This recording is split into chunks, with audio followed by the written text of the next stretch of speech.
Você sabe quais são os sintomas iniciais de uma pessoa que pode estar com diabetes? Neste vídeo eu vou te explicar como funciona essa doença e como você pode fazer para identificar os primeiros sinais.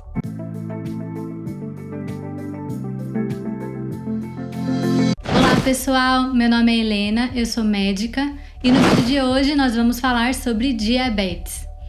Mas antes de falar sobre os sintomas, eu preciso que você entenda o que acontece no organismo de uma pessoa diabética. A maioria das pessoas já sabe que quem tem diabetes possui um aumento da concentração de glicose no sangue, na corrente sanguínea.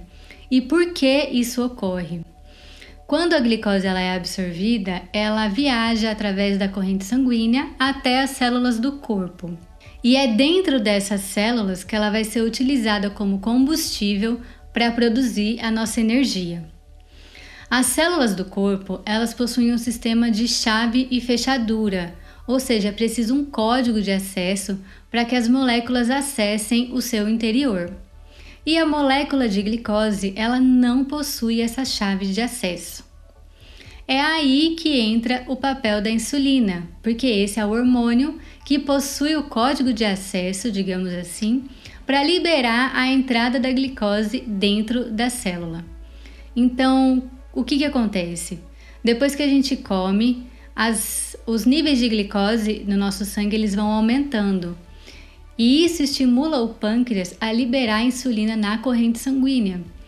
E a insulina vai viajar junto com a glicose para chegar em todas as células do nosso corpo, para que então ela se ligue aos receptores celulares e libere a entrada da glicose dentro da célula. E finalmente a glicose então vai ser utilizada como combustível para produzir a nossa energia. Mas então o que acontece quando você não tem insulina? A glicose ela não consegue entrar dentro da célula e, consequentemente, ela se acumula na corrente sanguínea. E é esse excesso de açúcar na corrente sanguínea que vai desencadear uma série de sintomas. Então, é muito comum os pacientes diabéticos, e que ainda não sabem que são diabéticos, chegarem no pronto-socorro referindo sintomas de sede, micção frequente, ou seja, aquela vontade de fazer xixi toda hora, fraqueza e visão turva.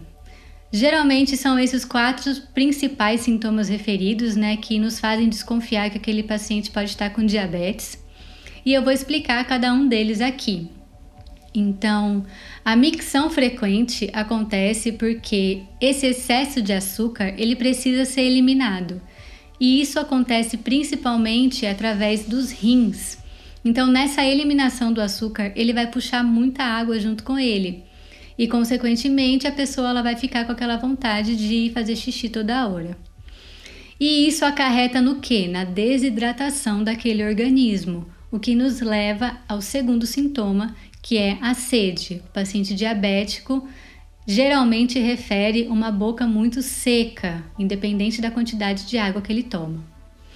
A fraqueza é justamente por conta da falta da glicose dentro da célula, Não consegue produzir energia suficiente, como eu já expliquei anteriormente nesse vídeo. Então a pessoa ela fica com a sensação de que ela tá fraca, Não tem energia suficiente. E a visão turva acontece porque esse excesso de glicose na corrente sanguínea, ele causa uma alteração temporária na maneira como a gente focaliza as imagens. Então esses são os sintomas mais comumente referidos, mas também pode vir acompanhado de perda de peso e aumento do apetite. Eu sei que pode parecer um pouco contraditório, Como assim perdeu peso, mas aumentou o apetite? É porque o aumento do apetite acontece por conta da falsa sensação de que não tem energia. E a perda de peso acontece porque na falta da glicose, como não está conseguindo queimar a glicose para produzir energia, ele começa a queimar gordura. Esse processo de queima de gordura para a obtenção de energia é muito mais lento, Então o organismo ele sempre vai preferir utilizar a glicose. E um detalhe importante que eu gostaria de acrescentar é que nos pacientes diabéticos, infelizmente, ocorrem as infecções frequentes, principalmente infecção do trato urinário e infecções fúngicas. Então, esses sintomas, eles valem tanto para diabetes tipo 1 quanto para o diabetes tipo 2. A diferença entre esses dois tipos está no mecanismo de ação chamado de resistência insulínica. Então, a resistência insulínica ela é mais preocupante no diabetes tipo 2, né?